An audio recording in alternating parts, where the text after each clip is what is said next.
पंढरपूर तालुका पोलिसांनी भीमा नदी पात्रातून सुरू असलेल्या अवैध वाळू उपशावर मोठी कारवाई केली आहे। कारवाई दरम्यान 50 ब्रास वाळूसह 1,25,88,000 रुपयांचा मुद्देमाल जप्त केलाय। ही कारवाई गुरसाळे व शेळवे येथील भीमा नदी पात्रात करण्यात आली आहे।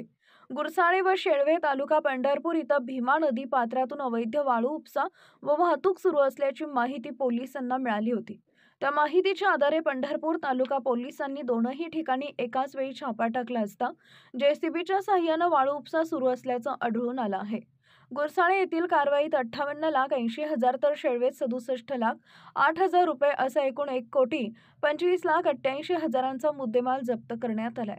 येथील कारवाईत सोमनाथ गणपत शिरतोडे, पंकज कोळेकर, विनोद कोळेकर, विनोद चव्हाण, वैभव कोळेकर, समाधान चव्हाण, अतुल पवार, सौदागर शिंदे व अन्य 3 ते 4 इसमांवर गुन्हा दाखल करण्यात आलाय। तर शेळवे इथं 25 ब्रास वाळूसह एकूण 67,08,000चा मुद्देमाल जप्त करण्यात आला आहे।